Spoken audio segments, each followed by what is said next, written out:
तो आज ये एक्सेल का हमारा दूसरा वीडियो है जिसमें आप लोगों को मैं एक्सेल का इंट्रोडक्शन देने वाला हूँ कि एक्सेल में आप कैसे काम करते हो, कैसे क्या इसका इंट्रोडक्शन होता है, ये सब चीज़ें। ठीक है, तो सबसे पहले अगर हम एक्सेल के इंट्रोडक्शन की बात करें तो मुझे यहाँ पे किसी भी आप कहीं भी पढ़ने जाते हो तो वहाँ पे आप लोगों को सबसे पहले तो ये टाइटल बार या फिर ये सब ऑप्शंस क्या होते हैं इन सब के बारे में या फिर टोटली इन्फॉर्मेशन दी जाती है। आप किसी भी सेंटर पे या कहीं भी किसी भी सेक्टर में आप पढ़ने जाते हो या फिर काम करने के लिए जाते हो तो आपको ये सब ऑप्शन तो ज़रूर पता होने चाहिए। शुरू में बेसिक चीज़ें हैं, तो बेसिक चीज़ों में जैसे कि सबसे पहले आता है कि ये हमारा जो ऊपर का एरिया होता है, ऊपर का, इसे हमें टाइटल बार कहा जाता है। टाइटल बार मतलब होता है कि यहाँ पे जैसे आप कोई भी प्रोग्राम ओपन करते हो तो उसका प्रोग्राम नेम, जैसे कि यहाँ पे मैंने एक्सेल ओपन किया है तो एक्सेल का नेम दिखाई दे रहा, या फिर मानते हैं आप जैसे कि जो फाइल, मतलब कि आप काम करने के लिए जो भी फाइल ओपन करते हो तो डिफ़ॉल्ट फाइल नेम, मतलब जो प्रोग्राम होता है हर एक प्रोग्राम का एक डिफ़ॉल्ट फाइल नेम होता है, तो उसका डिफ़ॉल्ट फाइल नेम यहाँ पे आपको देखने को मिलता है। जैसे मानते हैं हम यहाँ पे दिखाते हैं आपको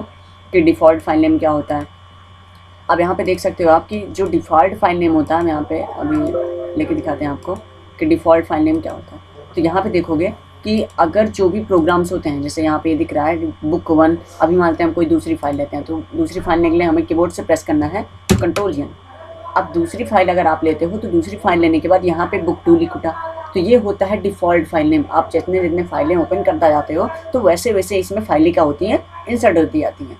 तो इस तरीके से जहाँ पर टाइटल बार, आप सिंपल से कह सकते हो कि टाइटल बार उसे कहा जाता है जहाँ पर, या फिर कह सकते हो कि ऊपरी सतह पर जो पट्टी दिखाई देती है, मतलब यहाँ पे ऊपरी सतह पर है ना, कि ऊपरी सतह पर ये जो पट्टी दिखाई देती है जहाँ पर डिफ़ॉल्ट फाइल नेम, डिफ़ॉल्ट मतलब जो चीज़ पहले से सेट होता है, तो ये बुक 2, बुक 1, बुक 3 जो आ रहा है हमारा, ये सब चीज़ क्या है, पहले से सेट है।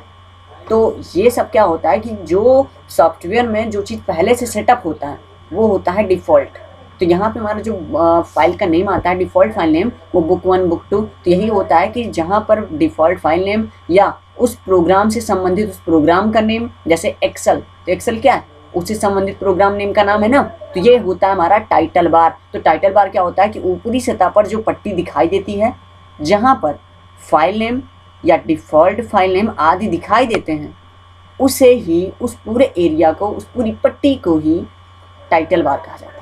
ओके, अब आता है हमारा इस साइड में, आप देखोगे यहाँ पे आप जैसे हावर करते हो, इस पर हावर करने पे क्या होगा, जितने भी टूल्स आप हावर करोगे, जैसे इस पे हावर करते हो तो इससे संबंधित जो भी काम होता है, या फिर मान लेते हैं कि इसका शॉर्टकट जो होता है यहाँ पे शो होने लगता है। हावर मतलब आप इस पे जैसे ही एरो पे क्लिक जाके करोगे, क्लिक नहीं आवे तो खाली भी एरो उस पर रख दोगे बस, तो वैसे ही उससे संबंधित कुछ ना कुछ बॉक्स आपको दिखाई देगा। जैसे हम इस पर रखते हैं तो इससे संबंधित बॉक्स दिखाई देंगे। इस पर रख रहा हूँ मैं, टच कुछ नहीं करना, बस खाली एरो ले जाके रखना है। एरो जैसे रखोगे तो उससे संबंधित फ़ॉन्ट है तो फ़ॉन्ट आ गया, ये इंक्रीज फ़ॉन्ट साइज़ है, ये डिक्रीज फ़ॉन्ट साइज़ है। तो इस तरीके से आपके सारे के सारे ऑप्शंस यहाँ पे शो होते हैं। तो पहले ऑप्शन तुम्हारा ये हो गया कि टाइटल बार क्या होता है, और इधर आप देखोगे तो ये हमारे कंट्रोल बटन होती है, जैसे ये हमारा माइनस का सिंबल मिनिमाइज का है, ये फिर बॉक्स का सिंबल जो होता है हमारा, ये क्या होता है, रिस्टोर डाउन का होता है। इससे क्या होता है कि आप विंडो को छोटी बड़ी कर सकते हो अपने अकॉर्डिंग, इस तरीके से यहाँ पे छोटी कर सकते हो। यहाँ पे हम गए तो इसको इधर से खिसका सकते हैं, यहाँ पे लेफ्ट को होल्ड करना और इसे खिसका सकते हो, छोटी बड़ी कर सकते हो। तो एडजस्ट करते,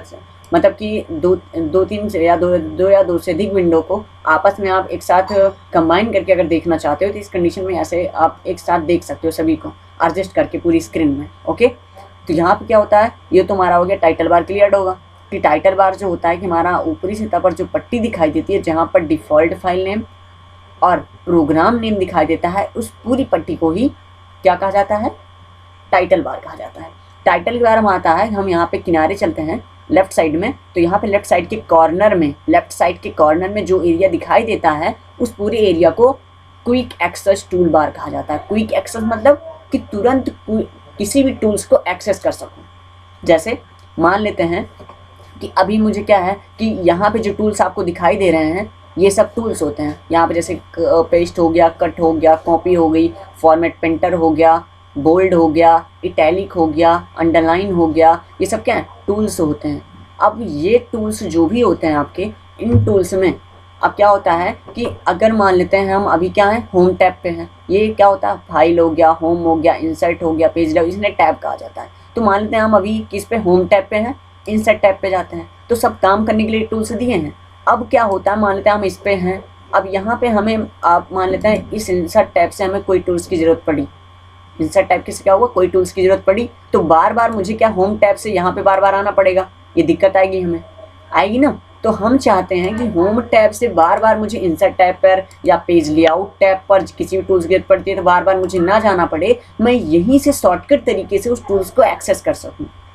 तब आप यूज करते हो इस कंडीशंस में क्विक एक्सेस टूल बार का। ओके, तो यहाँ पे क्या होता है, जैसे मान लेते हैं हमारा ये फार्मूलाज टैब है, यहाँ से हम किसी टूल्स को ऐड करना चाहते हैं यहाँ पे, तो यहाँ पे उसी टूल्स पर राइट क्लिक करना है, राइट क्लिक करने के बाद माउस की राइट बटन और यहाँ पे आएगा add to quick access tool bar, मतलब आप क्विक एक्सेस टूल बार में इस टूल्स को एक्सेस कर सकते हो, ऐड कर सकते हो।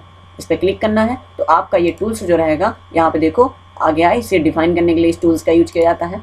अब और भी टूल्स आपको ऐड करके दिखा देते हैं, जैसे मानते हैं इस टूल्स को ऐड करना है, बोल्ड करने के लिए, टेक्स्ट को बोल्ड करने के लिए, जिन्होंने वर्ड पढ़ा होगा वो शायद जानते होंगे इस सब के बारे में। तो यहाँ पे जैसे हम इसको लिखते कुछ भी हैं और यहाँ पे हम इसको थोड़ा बड़ा कर लेते हैं।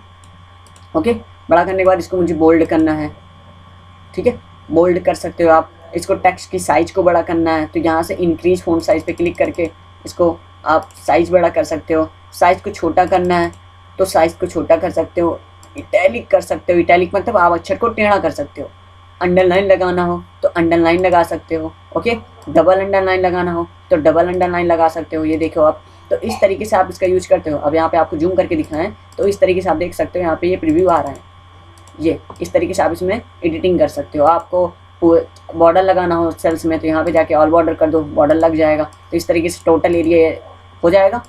तो ये तो होता है हमारा क्विक एक्सेस टूल बार का यूज। कुछ मैंने इसमें एक्स्ट्रा भी बता दिया है, तो आप इससे अभी आगे भी बताऊंगा, पूरा एक्सप्लेनेशन करूंगा। ये नहीं कि मैं आगे बता रहा हूँ तो आगे नहीं बताऊंगा, कुछ बता देता हूँ आगे की चीज़ें, तो आगे की चीज़ें आगे देखी जाएंगी। अभी जो इसके बारे में हम बात करें वो देख रहे हैं हम क्विक एक्सेस टूल बार के। तो क्विक एक्सेस टूल बार का इतना हमारा बेनिफिट होता है कि हम किसी भी टूल्स को उसमें लाके ऐड कर सकते हैं और उससे कोई भी काम हम यहीं से कर सकते हैं। डायरेक्ट इसका यूज होता है कि किसी भी टूल्स को डायरेक्ट यहीं से एक्सेस करना। बस क्या होता है इसका मतलब, किसी भी टूल्स को डायरेक्ट यहीं से एक्सेस करना ही क्विक एक्सेस टूल बार कहलाता है।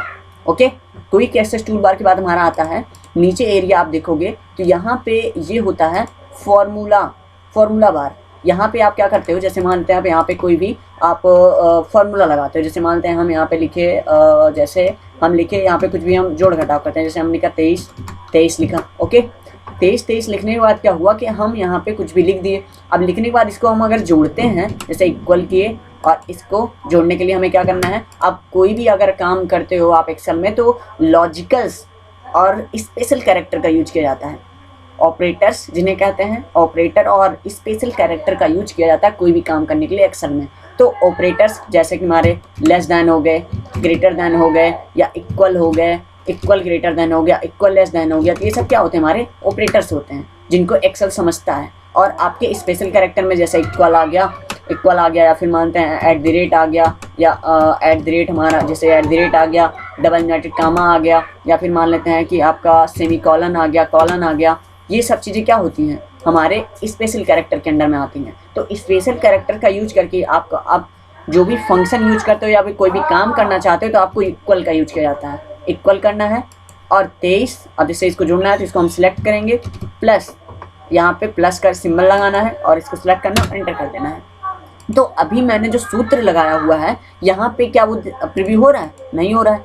तो जो मैंने सूत्र लगाया वो आप देखोगे इस फॉर्मूलाज बार में शो होता रहेगा। तो इस तरीके से आप फॉर्मूला को देख सकते हो। फॉर्मूला बार में क्या शो होगा, आप जिस सेल्स में किसी भी सेल्स में जो फॉर्मूला लगाओगे वो आपका इस फॉर्मूलाज बार में शो होता रहता है। ओके, उसके बाद हमारा ये होता है सीधा यहाँ पे एड्रेस बार। तो एड्रेस बार में क्या होता है कि कोई भी सेल्स जो होती है उसका नाम दिखता है। तो अभी हम सेल्स के बारे में या फिर कॉलम के बारे में इसमें बताया नहीं है, तो आपको मैं कॉलम क्या होता है, सेल्स क्या होता है, ये चीज़ें आपको हम क्लियर कर देते हैं यहाँ पे। तो हम इसको क्या करते हैं, यहाँ पे अब जैसे ये फॉर्मेट हमने कर दिया, इसको मुझे क्लियर करना है तो यहाँ पे आपको जाना है। इसको पहले तो आप इस पे रख दो कर्सर और यहाँ पे जाओ क्लियर ऑप्शन पे और यहाँ पे क्लियर ऑल कर दो। टेक्स्ट के साथ सारा सब कुछ मिटाने के लिए क्लियर ऑल। ओके, सब कुछ क्लियर हो जाएगा, जितनी भी फॉर्मेटिंग रहेगी टोटल, जितने भी कंटेंट रहेंगे टोटल सब कुछ मिट जाएगा इसमें। ओके, अब हमारा आता है फिर हम बात करते हैं कि जैसे कंटेंट का हो गया। कंटेंट के बाद हमारा जो आता है टॉपिक, फिर कॉलम क्या होता है और रो क्या होती है। तो कॉलम क्या होता है और रो क्या होती है? तो कॉलम जो होता है, कॉलम यहाँ पे एक्सेल में वर्टिकल एरिया जितना भी दिखाई देता है, जिनका नाम क्रमशः, मतलब जिनका नाम जो होता है वो ABCD से होता है। जैसे यहाँ पे जैसे ये हो गया, ये हो गया, हो गया, ये होता है वर्टिकल। जो हमारा इस तरीके से सिलेक्शन हुआ ये क्या है? वर्टिकल होता है। ये इस तरीके से सिलेक्शन जो हुआ क्या है? ये वर्टिकल होता है। तो वर्टिकल मतलब होता है कि जो कॉलम्स होते हैं एक सीधी रेखा में हो, एक प्रकार से आप सिंपल भाषा में समझो तो एक सीधी रेखा में खड़े हों, सिंबल्स होते हैं। तो यहाँ पे क्या होता है कि इस तरीके से अगर हमारा जो कॉलम का एरिया ये ब्लॉक बन रहा है सिलेक्शन का, इस तरीके से ये होता है हमारा वर्टिकल एरिया। तो वर्टिकल एरिया जितना भी दिखाई देता है हमारा इस तरीके से, ABCD जिनका नाम होता है, ABCD वाले जितने भी वर्टिकल एरिया दिखाई दे रहे हैं इनको कॉलम कहा जाता है। और हॉरिजॉन्टल एरिया ये होता है, ये क्या है? हॉरिजॉन्टल होता है। तो हॉरिजॉन्टल एरिया जितने भी दिखाई देते हैं इनको रो कहा जाता है, जिनका नाम जो होता है 1 2 2 3 4 5 6 इस तरीके से होता है, गिनतियों में होता है। रो का नाम हमेशा गिनतियों में होता है और कॉलम का नाम ABCD में होता है। ओके, कॉलम का नाम ABCD में होता है और अक्षर का नाम रो का नाम किस में होता है? गिनतियों में। तो इस तरीके से हम आपका टोटल इमोशन रो और कॉलम का होता है। उसके बाद सेल्स क्या होती है? रो या कॉलम के इंटरसेक्शन को, रो या कॉलम के इंटरसेक्शन को ही सेल्स कहा जाता है। जैसे मान लेते हैं आपकी यहाँ पे एक कॉलम गई और एक ये रो गई, तो इस कंडीशन में जब आपकी एक कॉलम गई और एक ये रो गई तो यहाँ पे जो ये बना, ये एरिया, ये एक डब्बा जो बना, ये क्या होती है? आपकी एक सेल्स होती है। तो यही से हमारा क्या होता है? सेल्स होती है। और यहाँ पे क्या होता है? एक्सेल में जितने भी वर्जन्स यूज किए जाते हैं, 2007 हो गया, 2010 हो गया, तो सब में क्या होता है? कॉलम और रो की संख्या होती है, अलग होती है। यहाँ पे क्या होता है कि ये मेरा 2013 है, तो 2013 का वर्जन है, इसलिए यहाँ पे जो हमारे कॉलम या रो की संख्या होगी वो शायद अलग होगी। तो हमें क्या है कि अगर आप एक सेल से दूसरे सेल्स पर जाना चाहते हो, जैसे आप बता देते हैं कि अगर आप एक सेल्स है या दूसरा सेल्स है या दूसरा सेल्स है, तीसरा सेल्स है, तो एक सेल से दूसरे सेल्स पर जाने के लिए शॉर्टकट्स कैसे यूज करोगे? ओके, तो अगर आपको एक सेल्स से दूसरे सेल्स पर जाना है, तो एक सेल्स पर दूसरे सेल्स पर जाने के लिए आपको जैसे राइट साइड में जाना है, जैसे मानते हैं इस साइड से इस साइड में जाना है, तो इस साइड से इस साइड में जाना है कि एक सेल्स से लिए, तो एरो का यूज करोगे आप, एरो का यूज करके आप इस तरीके से जा सकते हो। अगर आपको एक सेल से दूसरे सेल्स पे नहीं जाना है, जैसे मानते हैं आपको यहाँ पे पूरा एक साथ एकदम आखिरी पे जाना है, तो यहाँ पे आप पहले बता देते हैं कितना कॉलम होता है। तो एक्सेल की 2013 में क्या है कि यहाँ पे 16,384 कॉलम्स होते हैं, 10,48,576 रो होती हैं। यहाँ पे हम कंट्रोल के साथ राइट एरो दबाते हैं, आपको दिखाते हैं। ओके, टोटली यहाँ पे काम नहीं कर रहा शॉर्टकट्स।